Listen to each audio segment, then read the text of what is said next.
Good morning, everybody. Early morning crypto talk. Well, it's not really early morning for you guys. It might be afternoon. I'm getting started a little late today. We'll be getting started in a couple of minutes.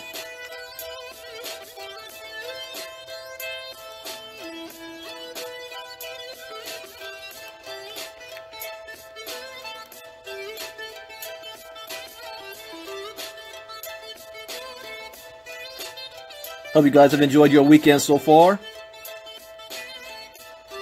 Yeah, Bitcoin Branker, this one's dedicated to you. Thank you for this beat. I like this.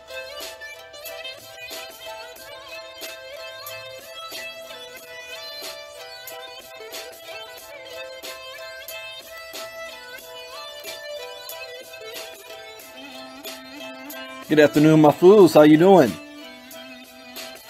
Ready to learn something new this morning? Still morning for me. It's only 10:30.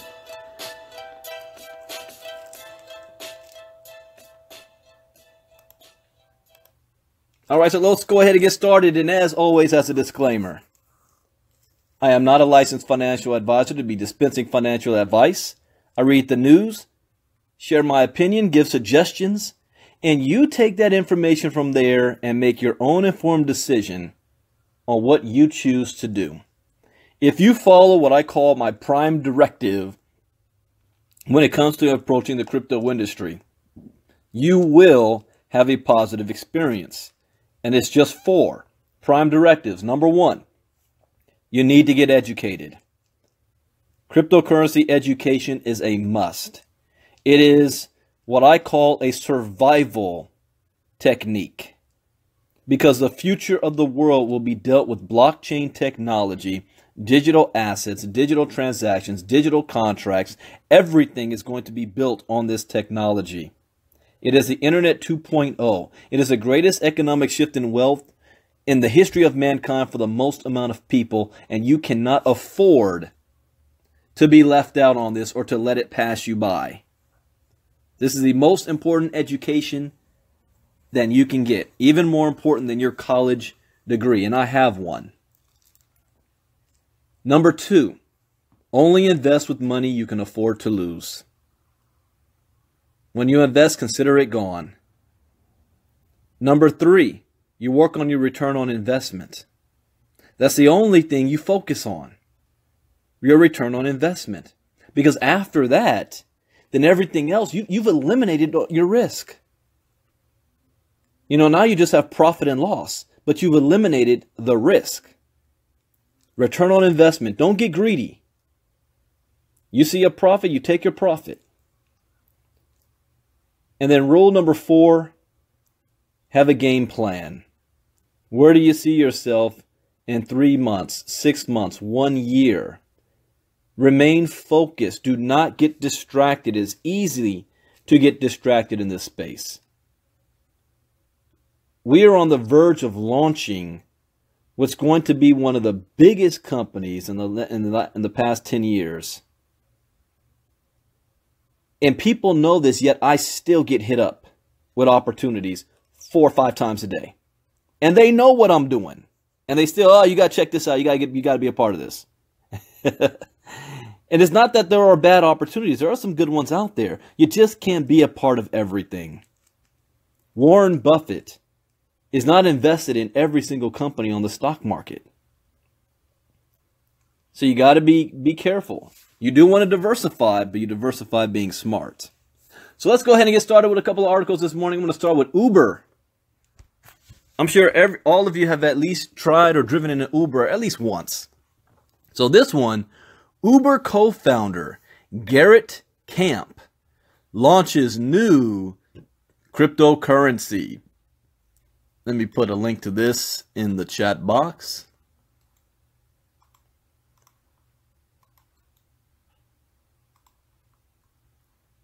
All right, you can read along with me or just sit back and listen. Uber co-founder Garrett Camp is planning to launch his cryptocurrency dubbed ECO, or ECO.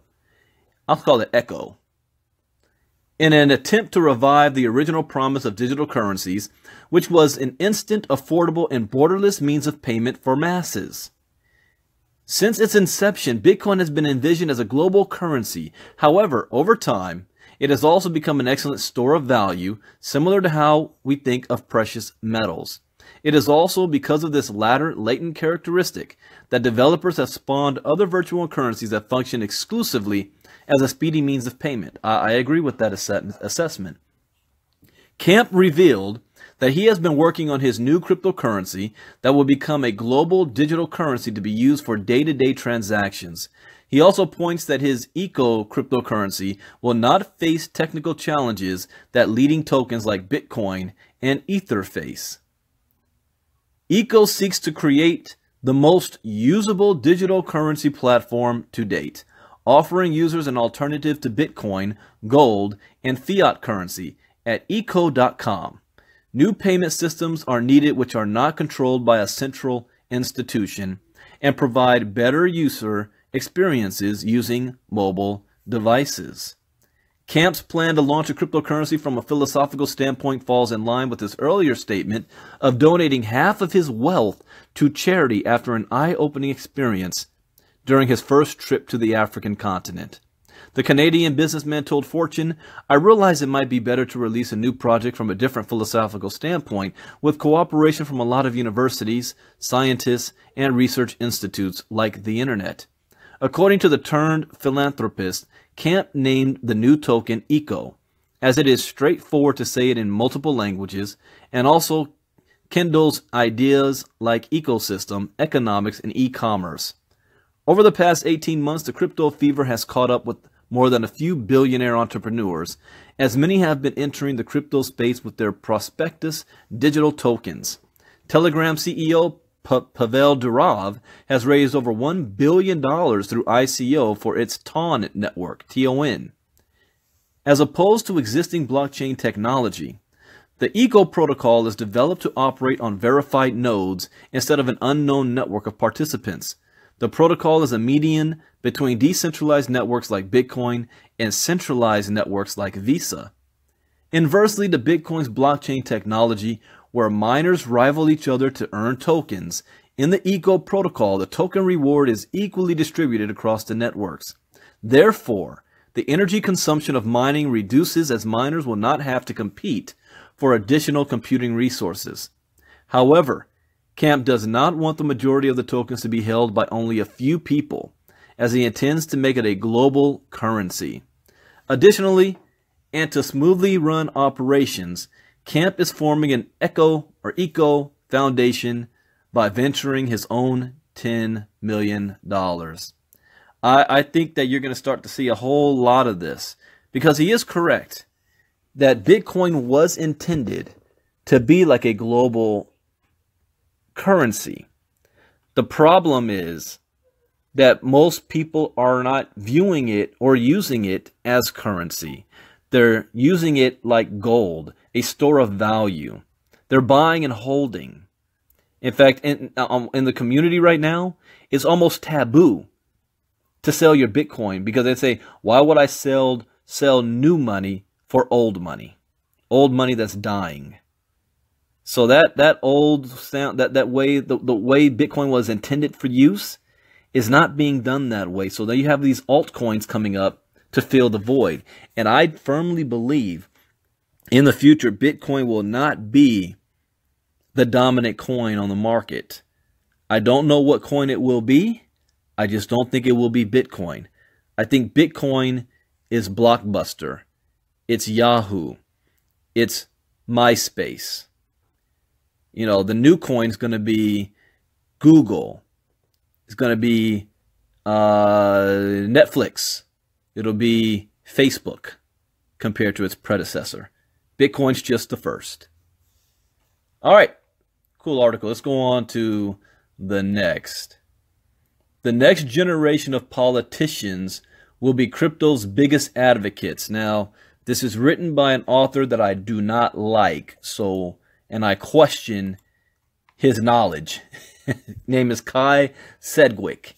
But this is an interesting topic, so I do want to cover it. Marquis says, are we making a mistake holding it? No, absolutely not. See, When you have something that is decentralized, it is whatever we want it to be. Even though the original intent of the creator was for it to be a global type currency where you buy and sell goods, peer-to-peer transaction without any third party. The fact that the people have decided to use it as a store of value so that it makes it even more rare, and the price is going to continue to rise because of demand. You know, it's classic supply and demand.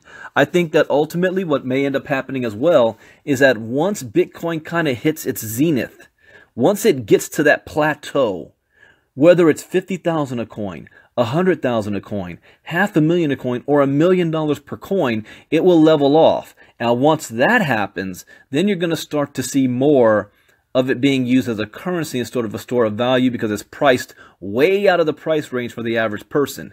The average person will only be able to afford 0.0001, 0.0034 Bitcoins, and that right there might be worth $3,000. So now, because, you know, if you understand Satoshis, you know, Bitcoin goes 8 or 9 decimal points. So right now, it is, in the future, it is going to be rare that you're going to see somebody that has 1 full Bitcoin or 5 Bitcoins. I have a business partner that's joining our team out of Germany that has over 3,000 Bitcoins right now. That's over 30 million bucks in Bitcoin. So in the future, it's going to be very rare for you to be meeting people that's got a bunch. Which is why I say, during this time when it's only like 11 grand, it would be smart for you to own at least 1 full Bitcoin and then put it away. Put it away. Put it on a cold storage wallet, lock it in a safe deposit box or whatever, and forget you have it for 5 years. Just put it away. Because that 1 Bitcoin can be your legacy in the future.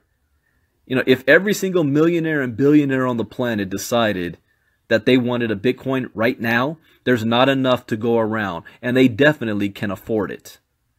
They just haven't all figured it out yet, but they will, and they're going to come running for it. So now we have a short window of opportunity. I still think maybe 8 months. Once Bitcoin crosses the $30,000 range, or better yet, once the market correction, when that happens, doesn't ever go below 30 grand, it's off in the stratosphere at that point. And another thing as well, for those of you that want to become Bitcoin millionaires, you're looking at the wrong coin. This year is the year of the altcoins. You can become a crypto millionaire from these other coins. There's a technique that I know that, should I give it here away for free? Or have it in our cryptogenics? There's a technique I know, because I'm going to be implementing it myself, to become a crypto millionaire just from the altcoins alone. Has nothing to do with Bitcoin. If you know what to do and what to follow. I think I'm going to hold that one to my chest and save it for later. And it's very simple, but you'd have to be educated to even understand it in the first place. It's very simple. You look at the coins on the market, you follow what's going on. See, you guys want to know why I read the news so much? The news impacts the market. The news lets you know what's going on. You know, okay, here's what I'll do. I'll give a little taste of this, okay? Because even if I tell you, if you don't know what to do, it ain't going to matter. But timing is everything. Timing is everything. What do you think would have happened had you bought Bitcoin when it was only $700 a coin? And we're talking about November 2016. Where would you be today if you had bought 10 of them at that time, or 20 or 40? So this year, everyone's looking at Bitcoin. Oh, I got to get in the Bitcoin. It's like, let me hit the refresh button. I haven't looked at it this morning. Last time I saw it was $11,275. Right now, $11,325. So everybody's like, oh, I got to get some Bitcoin before it gets to 50,000. No, that's not, you're looking at it wrong. Because the altcoins are going to have a bigger growth in percentage. You might have a coin right now that's worth 6 cents. And in 7 months, that 6-cent coin is worth 15 bucks per coin. How many coins could you buy at 6 cents? So here is one trick. This is the only I'm going to give away for free. If you're able to identify a coin that has been released that is not listed on any major exchanges yet, but you, based on your own research, have figured out that sooner or later it will be listed on one of the major exchanges. The key is to buy the coin before it hits a major exchange. You say, well, Brad, what are you talking about exchanges? Well, what is that? I just open up a whole nother can. I know I'm going to get a lot of private messages. What's an exchange? I'll give you an example. If you go to coinmarketcap.com and you look up, you click on Bitcoin, and you click on the exchanges where it's being traded on, and you'll see like 50 or 100 different markets it's being traded on.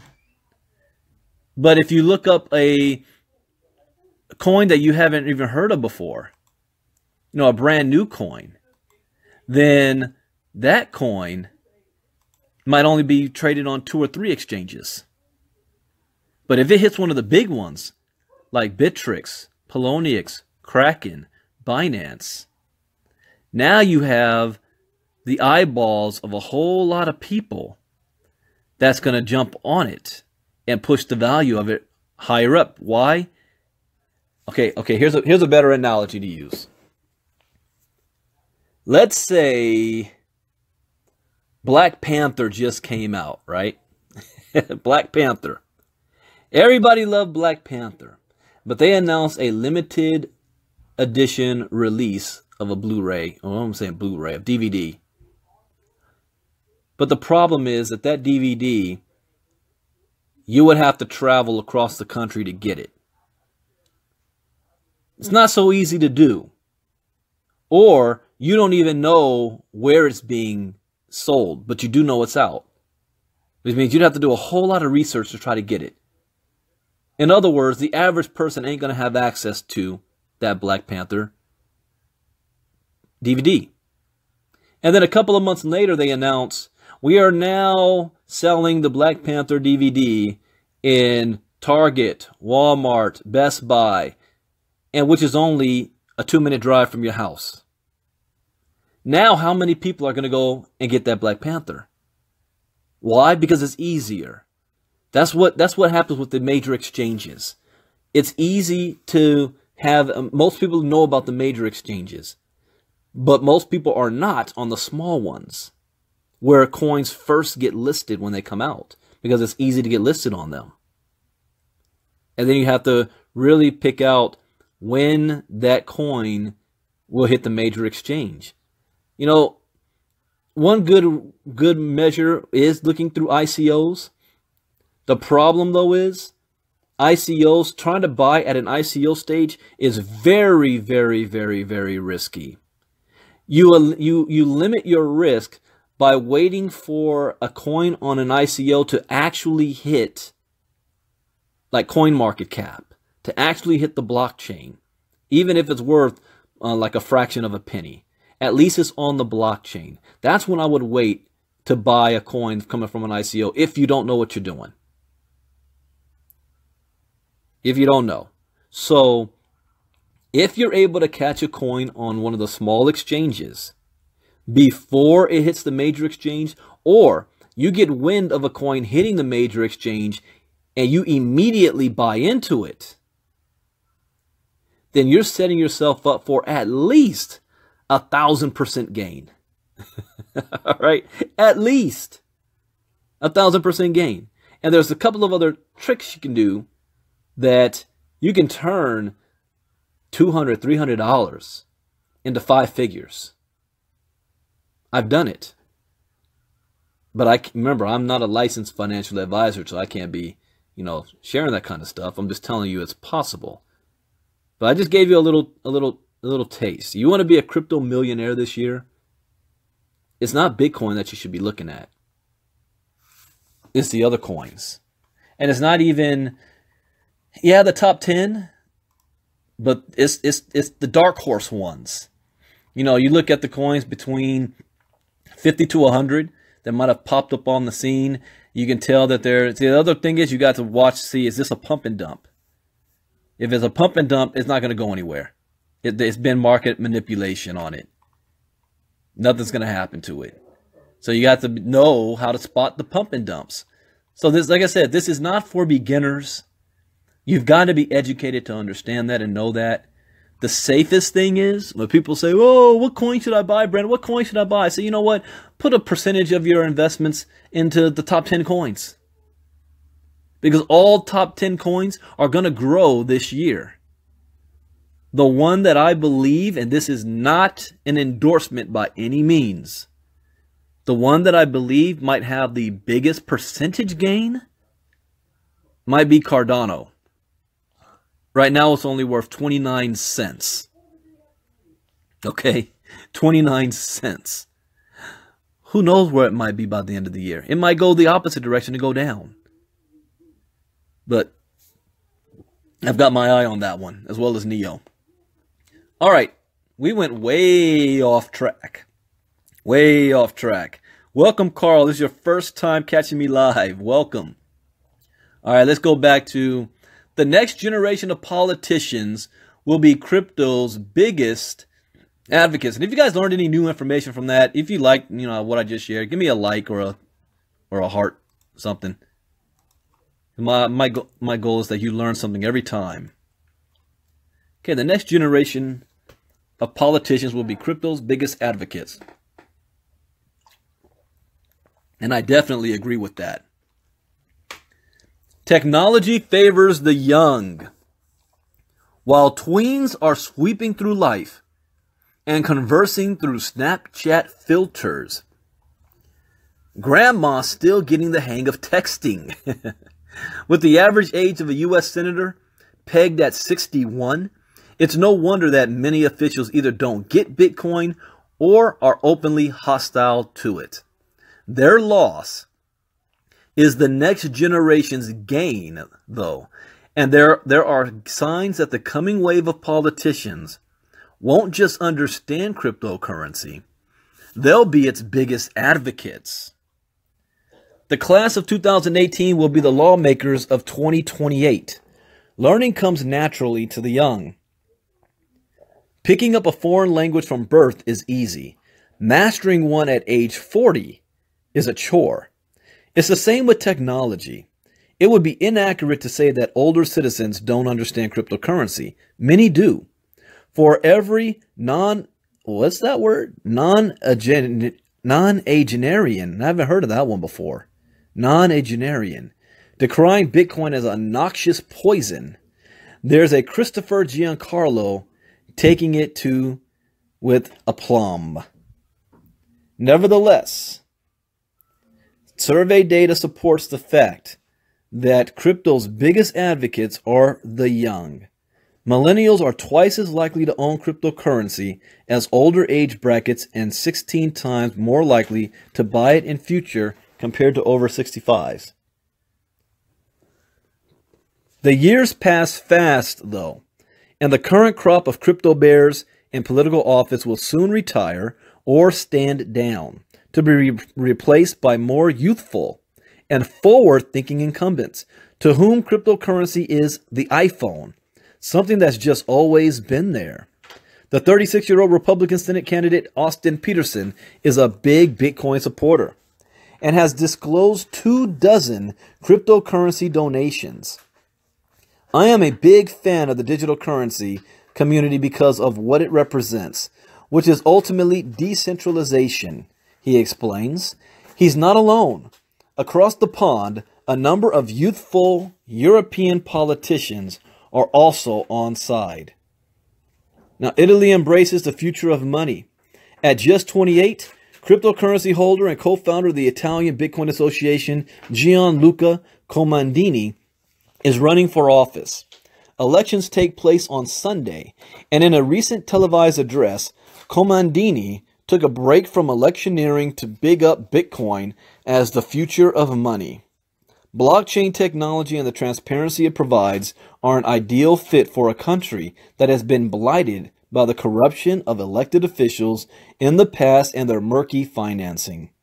The Silvio Berlusconis of the world have mercifully been phased out, and in their place a generation of pro-crypto, pro-transparency candidates are emerging, such as 10 times better party's Gianluca Comandini. On both sides of the Atlantic, the same trend can be seen, and it's no coincidence that crypto's cheerleaders are discernibly younger than their peers. At 32, Andrew Hemingway was the youngest gubernatorial candidate in history when he ran for office in New Hampshire 4 years ago, and the first to accept Bitcoin. 25-year-old Democrat Patrick Nelson, who is currently running for Congress, is also accepting donations in Bitcoin, together with Brian Ford of California and Arizona Republican Kelly Ward. Whether any of these politicians get elected at the first time of asking remains to be seen, but time is on their side. It could take another 4 years, 6, 8 even, but sooner or later, parliaments the world over will be filled with elected officials who've grown up with Bitcoin. Not all of them will be outright advocates for crypto, but all will accept it as part of the social and financial fabric. Why wouldn't they? It'll be all they've ever known. I agree 80% of what this article says. The 20% that I don't agree with is the fact that to be elected, to be a politician, it also takes money and influence. And how many times have we seen up-and-coming politicians that have all the best intentions in the world to be a change for the world, to fight the good fight, realize, hey, I need a $200,000 donation and somebody from Bank of America wants to give me some money. Somebody from the NRA wants to give me some money. Somebody from the pharmaceutical industry wants to give me some money. The lobbyists are knocking on your door. Next thing you know, you get elected, you're in office, and they're telling you what to do and how to vote. Right? So that is going to be the challenge.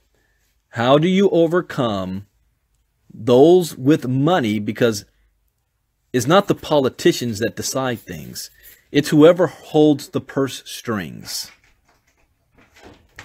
So that's going to be the biggest obstacle. But I think this flood of new people coming on board, the young generation, like I got a book in my hand right now. I should finish reading this book today. Written by an 11-year-old kid called Early Bird Gets the Bitcoin. I'm making my 10-year-old read this book and my 19-year-old. They're growing up in a world of Bitcoin, of cryptocurrency. And this is a skill that they must know just to survive. So I have hope that the new generation will take things in reverse, but I also look at time. Do we have another 4 years or 8 years to wait for U.S. politicians to finally wake up? What will we lose if it takes 4 years? When we've got our biggest competitor, Russia, that is on this like white on rice. They've already legalized Bitcoin.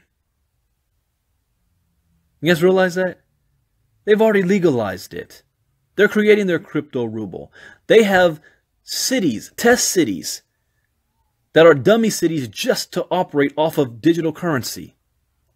They have regions of Russia bigger than the state of Texas that's designated just for Ethereum mining. Vladimir Putin said, the Stone Age did not end for lack of stones, but for the emergence of better technology. Do we have 4 years?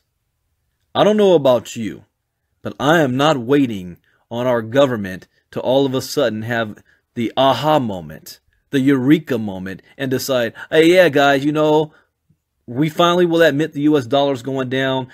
We might want to take the lead on this thing so that we can still maintain our place in the world, at least diplomatically. Nobody can touch us militaristically, but at least diplomatically, because ain't nobody going to listen to us if they know sanctions aren't going to work. Sanction them all you want. They don't use the U.S. dollar anymore. They don't even use the bank accounts. It's all crypto. Do we have 4 years? So I'm not waiting for the government. It is up to you to take charge of your destiny. That's the American spirit anyway. We have always been about government getting out of the way. Let us do what we do best. But that means you have to take responsibility for yourself and your family. Not your boss, not your government, not your senator, not your president, you. So the question you ask yourself as I leave you with this is, just what exactly are you doing? What is your plan? See, I'm going to hit you with a little bit of reality. Tomorrow is Monday morning, the first Monday of March. We're now entering the third month of 2018. 2 months are already down. What have you accomplished in the past 2 months that has moved you forward? Or are you still in the same situation you were December 31st? What are you doing different? Or will tomorrow be Groundhog Day? When you wake up before the sun comes up, to rush off in rush hour traffic, to go to a job you don't like, to work with people you can't stand, to eat lunch at 12 when you're hungry at 11, to ask for permission to go to the bathroom as if you are a child, to do this for 40 years of your life if you're lucky to have the same job for 40 years, knowing that you're going to retire broke, depending on family, government, and friends by the age of 65. Oh, you don't know that? The federal government knows that 97% will. When you have no 401k, no savings, no retirement, Social Security is a joke. Your house is a liability and not an asset because you got 2 mortgages on it. And you're forced to either have to become a Walmart greeter or get a second job or continue working well into your 70s just to make ends meet. Is that your idea of living life? Because that's the plan right now. That's the plan we've been sold since birth. Doesn't work. Barely worked for baby boomers. It only worked for the greatest generation, which was the World War II generation. They are the only generation to live that life. So the question for you, you look yourself in the mirror and have a conversation. What am I going to do tomorrow different? So that by the end of this year, I go into December 2018, going into 2019, you're in a much better position than you were 1 year before. You only have 9 months left. That's the gestation period of a baby. 9 months left. What are you going to do? So I'll leave you with that because you all know what I'm doing. We launched Cryptogenics in a couple of weeks. Oh yeah, this will be a 7-figure year. But we don't have to be doing it alone. So with that, thank you guys for joining us. Bitcoin Brandon, depending on the news, I may come back for late night crypto talk tonight. Have a great day. God bless. Bye-bye. Cryptogenics.